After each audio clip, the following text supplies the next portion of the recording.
Fala pessoal, tudo bem? No vídeo de hoje a gente vai continuar o vídeo anterior, então se você não viu o vídeo anterior, eu vou deixar o link aí na descrição e a gente vai continuar falando sobre como calcular a DARF utilizando a planilha. Então só para lembrar aqui rapidinho o vídeo anterior, o primeiro mês a gente fez uma venda, uma compra e venda de ações que não gerou imposto, ficou abaixo dos 20 mil, então mesmo a gente tendo um lucro, a gente não teve que pagar nenhum imposto. No segundo mês foi ao contrário, foi uma venda, uma quantidade que a gente teria que pagar imposto, porém a gente teve um prejuízo, então esse prejuízo ficou acumulado.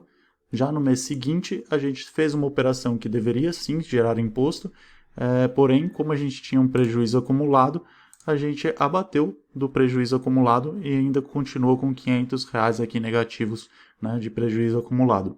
Já no outro mês, a gente teve uma venda de ETF com lucro, tá?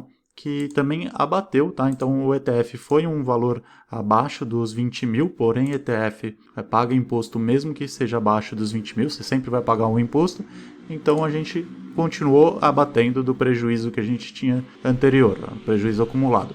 Na última, a gente fez uma venda aqui que gerou um imposto, tá? Uma venda descoberta, na verdade. Então, foi uma venda que a gente fez uma venda e depois uma recompra das ações, porém a gente teve um lucro e esse lucro, sim, de fato, agora ultrapassou o prejuízo acumulado que a gente tinha e a gente tem um imposto aqui, um valor a pagar. Então, vamos simular aqui que o mês fechou e a gente fez o pagamento da DARF no mês subsequente. Então, aqui já está avisando que teve este valor a pagar na DARF, que eu tenho que pagar sim, e aqui é o valor que eu tenho que inserir do pagamento. No caso, eu vou inserir que eu paguei o mesmo valor da DARF. Em casos que você tenha pagado com atraso e com multa, por exemplo, você pode inserir o valor que você pagou já com o valor da multa. Temos também o campo aqui do imposto de renda retido em fonte, que caso tenha algum valor, você pode abater do valor da DARF, tá? Então, o campo pago ele também pode constar aqui com o valor do imposto de renda retido em fonte abatido. E é importante registrar os valores que você já pagou para você ter tudo isso anotado para depois, no ano seguinte, você fazer o seu imposto de renda e ter todos esses valores em mãos. Beleza, vamos cadastrar alguns cenários novos.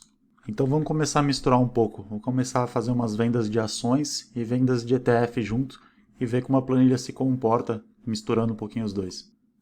Vou simular que eu fiz a compra de 100 ETFs BOVA11 por R$ 72,00 e fiz a venda por R$ 68,00. Beleza, cadastrado, como vocês podem ver, tive um prejuízo de R$ 400,00. Vai refletir aqui na DARF também, uma venda de 6.800 com um prejuízo de R$ 400,00. Não me gera imposto, já me gera aqui um acúmulo de R$ 400,00, porém vamos continuar cadastrando. Agora vamos falar que eu comprei 200 ações de Vale por R$ 75,00 e vendi as mesmas 200 por R$ 77,25. Então, cadastrado, como vocês podem ver, tive um lucro de 450, se juntar com o prejuízo que eu tive anteriormente no mesmo mês, acabo tendo só um lucro de R$ 50,00. Isso você pode ver refletido aqui na DARF. Então, tive o valor de venda de ETF, um prejuízo de 450, um valor de resultados de ações, um lucro de 450 e um total de venda de 22.250. Tudo isso resultando em um lucro de R$ 50,00, que me gerou um imposto de R$ 7,50. Mas aí muita gente deve ter observado que, quando a gente fez a venda de ações, a venda de ações resultou num total de 15.450. Não chegou nos 20 mil que gera imposto. Porém, não importa. O valor que você tem de limite de venda para isenção de imposto considera todas as vendas, inclusive ETF e operações vendidas. Então, todo o valor é acumulado e a gente passou os 20 mil reais. Então, nosso lucro se torna tributável. Como vocês podem ver, a gente teve um lucro pequeno de R$ 50,00 e, nesse caso, a DARF seria R$ 7,50. Porém, não é possível pagar uma DARF abaixo de R$ 10,00. O que acontece nesse caso? Nesse caso, a DARF acumula. Então, vocês podem ver que o valor aqui se repete durante os próximos meses, por enquanto que ela continuar acumulada. Vocês podem ver aqui também na planilha que ela avisa que esse valor foi acumulado, então ele não deve ser pago. E a gente vai seguir então para os próximos meses simulando novos cenários. E dessa vez a gente vai começar a misturar um pouco com o Day Trade. Vou simular aqui um swing trade que eu tive um lucro isento e vou simular também uma operação de day trade que eu tive um lucro de R$300.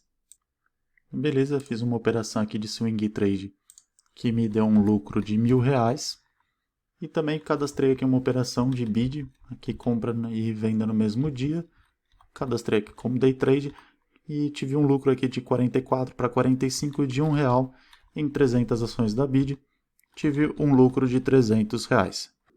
Quando eu passo aqui para a aba DARF, esses valores estão refletidos.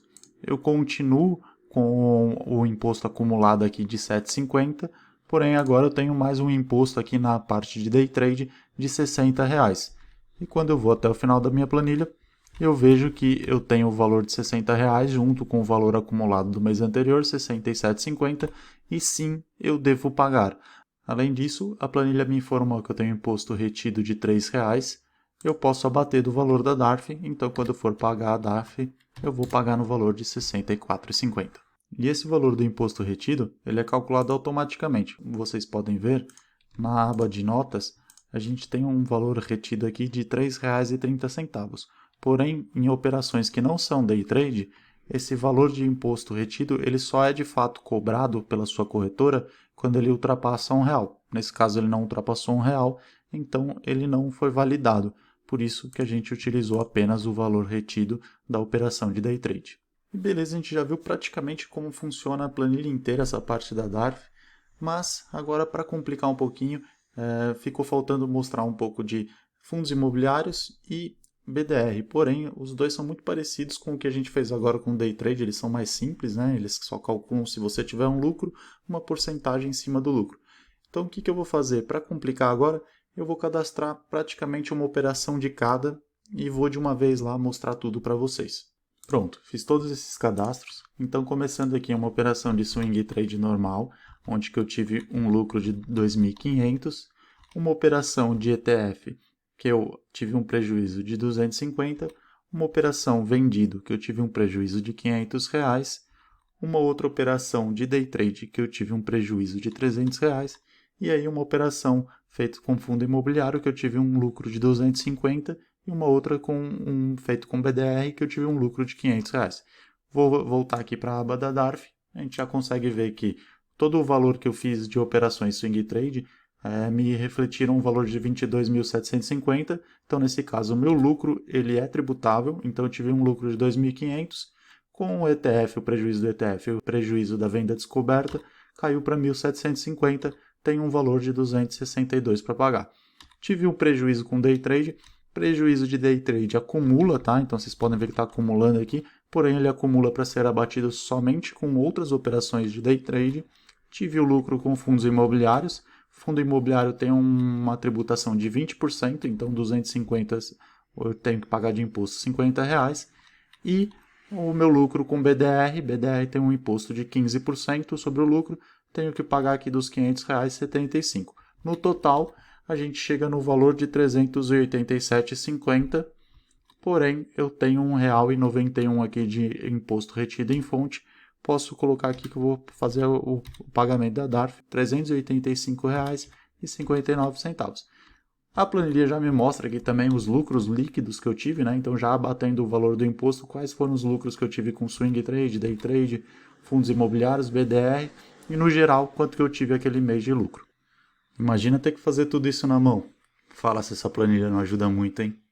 E agora para finalizar, no último vídeo eu comentei sobre esses campos aqui de prejuízo acumulado, imposto a pagar, que são campos iniciais, e agora eu vou explicar para que servem.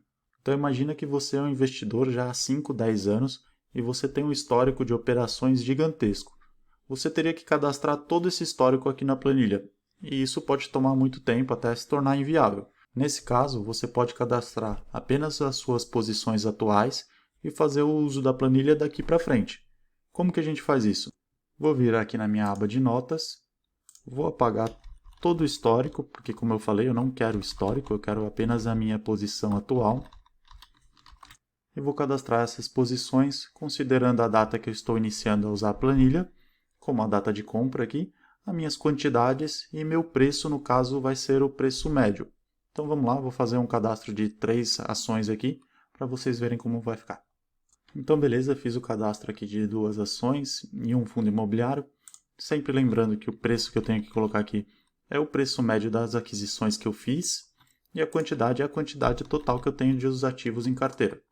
Como vocês podem ver, já refletiu na minha carteira de ações e na minha carteira de fundos imobiliários. E agora na DARF, o que eu preciso fazer? A primeira coisa é configurar o mês inicial. Vou trocar aqui para abril de 2021. Beleza. Então agora aqui no valor inicial, eu posso informar um prejuízo acumulado desse histórico que eu não cadastrei. Então vamos supor que até março de 2021 eu estava com um prejuízo de R$ 350.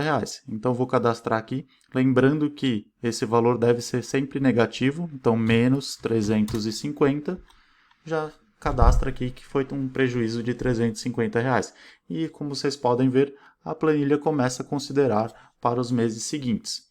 A mesma coisa para o imposto a pagar. A gente tem aquele valor da DARF que deve ser de R$ 10 para cima, então caso você tenha um imposto que tenha gerado de um lucro que não tenha chegado aos R$ 10, você pode preencher aqui como, por exemplo, R$ 5.